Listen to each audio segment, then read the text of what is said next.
Hello friends, அனைவருக்கும் வணக்கம். இன்னைக்கு நம்ம சேனல்ல என்ன வீடியோ பார்க்க போறோம் அப்படினு சொல்லி பாத்தீங்கன்னா இந்த 11th ஸ்டாண்டர்ட் தமிழ் புக்ல யூனிட் 3ல இருக்க புக் பேக் क्वेश्चंसோட ஆன்சர். ஓகேங்களா? நம்ம already first unit and second unit எல்லாமே போட்டோம். இதுக்கு முன்னாடியுமே எல்லா புக்ல இருக்க எல்லா யூனிட்டுக்குமே நம்ம போட்டுட்டோம். பட் இப்ப புக்ஸ் வந்து சேஞ்ச் ஆயிருக்கு அப்படின்றனால இப்ப திரும்ப நம்ம வந்து ரீ அப்லோட் பண்ணிட்டு இருக்கோம். ஃபர்ஸ்ட் பலவல் தெரிக கூற்று ஒரு ஸ்டேட்மெண்ட் அண்ட் அந்த ஸ்டேட்மெண்ட் கரெக்டா தப்பா அப்படின்ற கொஸ்டின். இதுக்கு கூற்றும் சரி விளக்கமும் சரி அப்படின்றதுதான் வந்து ஆன்சர். காவடி சிந்தின் தந்தை அண்ணாமலையார். பொருத்தமான விடையை தேர்ந்தெடுத்து எழுதுக. இதுக்கான ஆன்சர் வந்து 3, 4, 2, 1 அப்படின்றது. நெக்ஸ்ட் முழவு ஓசை அப்படின்ற சொல்லுக்குள்ள இருக்க புணர்ச்சி விதி, அதாவது முழவு பிளஸ் ஓசை அப்படி சொல்லிட்டு வரும். சரிங்களா? இங்க ஊ அப்படின்றது இவ்வு பிளஸ் ஊ அப்படின்ற சொல்லால அந்த ரெண்டு லெட்டர் சேர்ந்தனால உருவாயிருக்கு. இங்கேயும் ஒரு உயிர் எழுத்து, இங்கேயும் ஒரு உயிர் எழுத்து அப்படின்னும் போது உயிர்வரின் இந்த உக்குரல் இந்த மெய்யை விட்டு ஓடிடும். அப்போ உயிர்வரின் உக்குரல் மெய் விட்டு ஓடும் அப்படின்ற விதிப்படி எப்படி ஆயிருக்கும் அப்படின்னா முழவு பிளஸ் ஓசை இப்படி இருந்திருக்கும். இப்ப இவ்வு பிளஸ் ஓ, அதாவது உடல் மேல் உயிர் வந்து ஒன்றுவது இயல்பே அப்படின்ற விதிப்படி இங்கே புலர்ந்திருக்கு. இப்ப கிளியரா இருக்கும்னு நினைக்கிறேன். பகுப்பத உறுப்புகளுள் இடம்பெறும் அடிப்படை உறுப்புகள் பகுதி விகுதி இடைநிலை சந்தி சாரியை விகாரம், இது பகுப்பத உறுப்புகள் அப்படின்றது தெரியும். பட் ஒரு சில இடத்துல கம்பல்சரி என்ன இருக்கும் அப்படின்னா பகுதி விகுதி கண்டிப்பா இருக்கும். ஒரு சில இடத்துல விகாரம் இருக்காது, ஒரு சில இடத்துல சந்தி இருக்காது, ஒரு சில இடத்துல மட்டும்தான் இந்த சாரியையே வரும். ஆனா எது வந்தாலும் வரலனாலும் பகுதி விகுதின்றது கன்ஃபார்ம். நெக்ஸ்ட் பாத்தீங்கன்னா குருவினா கோட்டை என்னும் சொல் திராவிட மொழிகளில் எவ்வாறு எடுத்தாளப்பட்டுள்ளது. இதுக்கான ஆன்சர் பேஜ் நம்பர் 60ல. இங்க பாத்தீங்கன்னா மலையாளம், அதாவது கோட்டை கோடு அப்படின்ற ரெண்டு சொல்லி இந்த இடத்துல எக்ஸ்பிளைன் பண்ணிருக்காங்க. நம்ம இந்த கோட்டையை மட்டும் எடுத்துக்கலாம். ஏன்னா குருவினான்னும் போது நம்ம ரொம்ப ஷார்ட்டா எழுதுனா போதும். சோ இதுக்கான ஆன்சர் இங்க இருக்கு. பார்க்கலாம். நெக்ஸ்ட் கொஸ்டின் என்ன அப்படின்னு சொல்லி பாத்தீங்கன்னா காவடி சிந்து என்பது யாது. இந்த காவடி சிந்துனா என்னன்றது கொஸ்டின் இங்க கொடுத்திருக்காங்க பாருங்க. காவடி சிந்து அப்படின்றதுக்கான எக்ஸ்பிளனேஷன் இங்க ஷார்ட்டா கொடுத்திருக்காங்க. பேஜ் நம்பர் 62ல இருக்கு. இதுக்கான ஆன்சர் பண்ணிக்கலாம். நெக்ஸ்ட் கொஸ்டின் வந்து கொற்கை வஞ்சி தொண்டி வளாகம் குறிப்பு வரைகன்னு சொல்லி கொடுத்திருக்காங்க. பேஜ் நம்பர் 61ல இருக்கு. இது வந்து ஆக்சுவலா ஒரு இம்பார்ட்டன்ட் பாயிண்ட் நினைக்கிறேன். அதனாலதான் இதை வந்து பாக்ஸ் போட்டு நமக்கு கொடுத்திருக்காங்க. அதுல இருந்து நமக்கு ஒரு கொஸ்டின் கொடுத்திருக்காங்க. இங்க நான் மார்க் பண்ணிருக்கேன் பாருங்க. கீழே இருந்து 5th லைன்ல கம்ப்ளீட் ஆகுது, மேல ஸ்டார்ட் பண்ணி. நெக்ஸ்ட் கொஸ்டின் பாத்தீங்கன்னா குறுந்தொகை குறித்து நீங்கள் அறியும் செய்தி. இப்ப சிறுவினா கொடுத்திருக்காங்க. திராவிட பழங்குடிகளின் இனக்குழு பெயர்களுக்கும் மலைக்கும் உள்ள தொடர்பிற்கு எடுத்துக்காட்டு தருக அப்படின்ட்டு பேஜ் நம்பர் 59ல இருக்கு. ஆக்சுவலா மலைக்கும் நமக்கும் நிறையவே தொடர்பு இருக்கு. நம்மளுடைய நாகரீகம் வளர ஆரம்பிச்சதே மலையில தான்.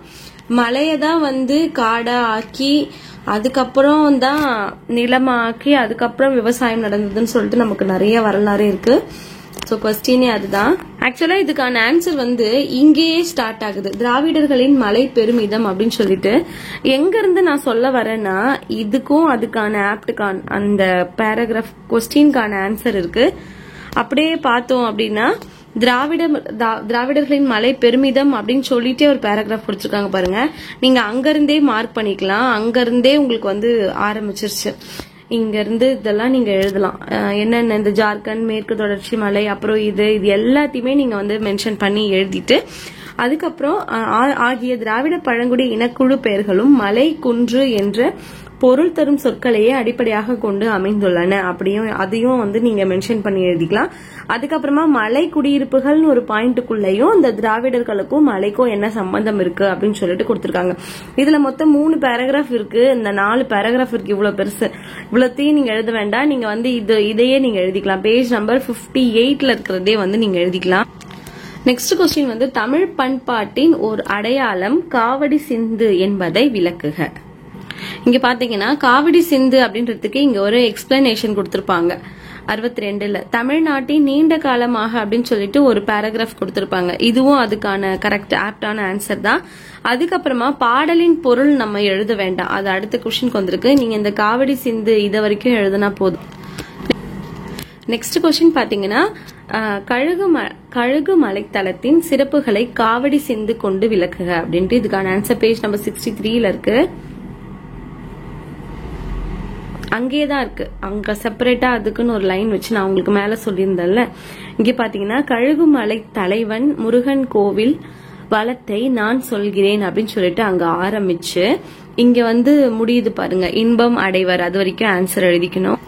இந்த பகுபது உறுப்பிலக்கணம் தருக நான் உங்களுக்கு செப்பரேட்டா நோட்ல எழுதி அதை உங்களுக்கு டிஸ்பிளே பண்றேன். நெக்ஸ்ட் क्वेश्चन வந்து இது நல்லா கவனிங்க. சங்க காலத்தில் நடைபெற்ற சமூக நிகழ்வு வெள்ளி வீதியார் பாடலில் காட்சிப்படுத்தப்பட்டுள்ளது. ஆக்சுவலா இது இந்த பாட்டுல என்ன சொல்லிருப்பாங்க அப்படின்னு, இந்த பாட்டுல அந்த காலத்துல எப்படி வந்து பெண் எடுத்தாங்க, ஒரு குடும்பத்துல இருந்து ஒரு பெண் எடுக்கணும்னா என்ன பண்ணுவாங்க, அதுக்கு தலைவன் தலைவி தோழி எப்படியெல்லாம் சுத்தி வேலை செய்வாங்க அப்படின்றத அந்த பாட்டுல இருக்கும். சரிங்களா? அப்போ அது போல இக்கால சமூக நிகழ்வுகள் எழுத்தில் காட்சிப்படுத்தப்பட்டுள்ள தன்மையை ஒப்பிட்டு எழுதுக. அப்போ நம்ம இந்த காலத்துல எப்படி இருக்கு, எந்த அளவுக்கு நாகரிகம் வளர்ச்சி அடைஞ்சிருக்கு அப்படின்றத எழுத சொல்லிருக்காங்க. அதுக்கு நீங்க ஃபர்ஸ்ட் என்ன பண்ணணும் அப்படின்னா, இதுல என்ன காட்சிப்படுத்தி சொல்லிருக்காங்க அப்படின்றத பாக்கணும். இப்ப பாடலின் பொருள் அப்படின்னு சொல்லிட்டு இங்க வந்து என்னெல்லாம் இங்க நடந்திருக்கு அப்படின்னு சொல்லிட்டு காமிச்சிருப்பாங்க. இப்ப வந்து எப்படி நம்ம பெண் வீட்டார்கள் வந்து நகை பணம் எல்லாத்தையும் கொடுத்து கல்யாணம் பண்றாங்க. ஆனா அந்த காலத்துல அப்படி கிடையாது. ஆண் வீட்டார்கள் தான் எங்க கிட்ட இவ்வளவு சொத்து இருக்கு, இவ்வளவு வசதி இருக்கு, எங்களால உங்க பொண்ணை நல்லபடியா பாத்துக்க முடியும் அப்படின்னு சொல்லி பொண்ணு எடுப்பாங்க. அவங்களோட வசதி எல்லாத்தையும் அப்படியே கெத்தா அங்க காமிச்சு அதுக்கப்புறம் எடுப்பாங்க. பட் இந்த காலத்துல அப்படி கிடையாது. உங்களுக்கு கான்செப்ட் புரிஞ்சிருச்சா? இந்த காலத்துல இந்த மாதிரி டவுரி பிரச்சனை பயங்கரமா போயிட்டு இருக்கு. சோ உங்களை இதுக்கும் அதுக்கும் உள்ள வித்தியாசத்தை கம்பேர் பண்ணி எழுத சொல்லிருக்காங்க. இது கண்டென்ட். இதை வச்சு அவங்களுக்கு இந்த வீடியோ எவ்வளவு பேர் பாப்பீங்கன்னு தெரியல, அவங்களுக்கு என்னென்ன கண்டென்ட் யோசிக்க முடியுமோ அதை எழுதலாம். நெக்ஸ்ட் பாத்தீங்கன்னா நெடுவினா இயற்கையோடு இயைந்து வாழ்ந்த தமிழர்களின் இருப்பிட பெயர்களும் இயற்கையோடு இயைந்தே இருந்தன அப்படின்றத எக்ஸ்பிளைன் பண்ணுங்க அப்படின்னு சொல்லிட்டு சொல்லிருக்காங்க. இது வந்து ஒரு நெடுவினா கேள்வி அப்படின்றனால நெடுவினா அப்படின்னாலே நீங்க பக்கமா எழுதணும். அப்படி எழுதும் போது முன்னுரை ஃபர்ஸ்ட் போட்டுக்கணும். நூல்வெளியே முன்னுரை கரெக்டா இருக்கு. இப்ப நீங்க ஏற்கனவே இந்த லெசனுக்குள்ள குருவினா சிறுவினான்னு சொல்லிட்டு நிறைய பேராகிராஃப் படிச்சிருப்பீங்க. ஓகேங்களா? அது எல்லாத்தையும் நீங்க வந்து இங்க சப் டாபிக்கா கொடுக்கலாம். இல்ல நாங்க இதுக்கு தனியா படிச்சுதான் எழுதுவோம் அப்படின்னு நீங்க நினைக்கிறீங்க அப்படின்னா இதோ பாருங்க, இது திராவிடர்களின் அடிப்படையில் மலைவாழ் மக்கள் இங்க இருந்து ஸ்டார்ட் பண்ணுங்க. இத ஃபர்ஸ்ட் பேராகிராஃபா எடுத்துட்டு, ஏன்னா திருமுருகாற்றுப்படைன்றது இன்னொரு தமிழ் இலக்கிய நூல். அந்த இலக்கிய நூல்ல இதை பத்தி சொல்லியிருக்காங்க. அப்ப நீங்க இதை வந்து மென்ஷன் பண்ணி எழுதும் போது நீங்க மேற்கோள் காமிச்சு எழுதுற மாதிரி இருக்கும். மலை குடியிருப்புகள் அப்படின்ற ஒரு பேராகிராஃப் நீங்க ஆல்ரெடி படிச்சிருப்பீங்க. இந்த இடத்துல வந்து திராவிடர்களின் மலை பெருமிதம் சொல்லிட்டு படிச்சிருப்பீங்க. நான் என்ன சொல்றேன்னா, நீங்க ஆல்ரெடி படிச்சதையே சப் டாபிக்கா எடுத்துக்கோங்க. அப்போ உங்களுக்கு ஈஸியா இருக்கும் பாயிண்ட்ஸ் கொடுக்க. எப்படி நம்ம இப்ப கன்க்ளூஷனுக்கு வரலாம்னா, முன்னுரை நூல்வெளி எழுதிக்கோங்க. திராவிடர்களின் மலை பெருமிதம் ஆல்ரெடி நீங்க சிறுவினால படிச்சிருப்பீங்க. அத ஒரு பாயிண்டா எடுத்துக்கோங்க. ரெண்டாவது பாயிண்டா நீங்க மலை குடியிருப்புகள் அப்படின்னு சொல்லிட்டு படிங்க. எந்தெந்த இடத்துல மலை குடியிருப்புகள் பண்ணாங்கன்றது ரொம்ப முக்கியமான விஷயம். மூணாவது சப் டாபிக்கா நீங்க என்ன எடுத்துக்கிறீங்க அப்படின்னா, தென்னிந்தியாவில் மலை என்ற இடப்பெயர்களோட சிறப்பு எங்கெங்கெல்லாம் இருக்கு. இப்போ ஒரு எக்ஸாம்பிளுக்கு திருவண்ணாமலை எடுத்துக்கலாம். ஓகேங்களா? மலை பேர் தான் அந்த ஊர் பேரு. அந்த மாதிரி இந்த பேராகிராஃபை நீங்க வந்து இவ்வளவு பெருசு எழுதணுமா மேம் அப்படின்னு நீங்க கேட்டீங்கன்னா, நீங்க ஆல்ரெடி இந்த கோட்டை அப்படின்றது விஷயத்த சிறுவினால படிச்சிருப்பீங்க. அதை ஒரு சப் டாபிக்கா வந்து நீங்க கொடுத்துக்கோங்க. அதுக்கப்புறமா முக்கியமான விஷயம், இந்த கொற்கை வஞ்சி தொண்டி இதை பத்தி நீங்க எழுதியே ஆகணும். இதுவும் உங்களுக்கு கவலையே இல்லை. இதையும் ஒரு சிறுவினால நீங்க படிச்சிருப்பீங்க. சோ இப்படி நீங்க எப்படியெல்லாம் ஈஸியா பாயிண்ட் கொடுக்க முடியும், எப்படியெல்லாம் பேராகிராஃபா எழுத முடியும் அப்படின்றத நம்ம யோசிக்கணும். முன்னுரைன்னு ஒண்ணு போட்டா கண்டிப்பா முடிவுரை இருக்கணும். முடிவுரை நீங்க இதை எடுத்துக்கோங்க. ஓகேங்களா? நெக்ஸ்ட் क्वेश्चन பார்க்கலாம். நெக்ஸ்ட் क्वेश्चन பாத்தீங்கன்னா, காவடி சிந்து ஒரு வழிநடை பாடல். இக்கூற்றை அண்ணாமலையார் பாடல் வழி மதிப்பீடு செய். நீங்க மதிப்பீடு செய்யணும்னா, அச்சோ நான் என்னென்னமோ பண்ணணும் அப்படிலாம் ஒண்ணுமே கிடையாது. நான் எப்பவுமே நீங்க வீடியோ ரெகுலரா பாக்குறீங்கன்னா நெடுவினான்னு இருந்தா நீங்க ஒரு முன்னுரை கொடுக்கணும். நீங்க என்ன பண்றீங்க, முன்னுரைன்ற இடத்துல நுழையும் முன்ன முன்னுரையா எடுத்துக்கோங்க. எடுத்துட்டதுக்கு அப்புறம் இந்த பாடல் இவ்வளவு பெரிய ஒரு செயல் பேராகிராஃப் கொடுத்திருக்காங்க. இதுல ஏதாவது ஒரு 4 லைனை செலக்ட் பண்ணி நீங்க எடுத்துக்கோங்க. உங்களுக்கு எது ஈஸியா கன்வீனியன்டா இருக்கோ அந்த 4 லைனை செலக்ட் பண்ணி எடுத்துட்டு, அடுத்த சப் டாபிக் காவடி சிந்து என்பது எழுதுவது அப்படின்னு சொல்லிட்டு ஒரு சப் டாபிக்கை கொடுத்துட்டு இந்த பேராகிராஃபை எழுதுங்க. இது நீங்க ஆல்ரெடி சிறுவினால குருவினால எல்லாத்துலயும் படிச்சிருப்பீங்க. அதுக்கப்புறமா கழுகுமலை தலைவனின் சிறப்பு அப்படின்னு சொல்லிட்டு இன்னொரு பேராகிராஃப் கொடுத்துட்டு இந்த பாடலின் பொருள் ஃபுல்லா எழுதுங்க. அவ்வளவுதான், முடிஞ்சிருச்சு, நீங்க எழுதி முடிச்சிட்டீங்க. நெக்ஸ்ட் இந்த வாடிவாசல் கதை வாயிலாக நீங்கள் உணர்ந்த கருத்துக்களை விளக்குகன்னு கொடுத்திருக்காங்க. இந்த வாடிவாசல் ரிலேட்டடா வீடியோ நான் பழைய வீடியோ போட்டிருக்கேன். அந்த வீடியோட லிங்க் உங்களுக்கு கீழே கொடுக்குறேன். உங்களுக்கு கண்டிப்பா யூஸ்ஃபுல்லா இருக்கும்.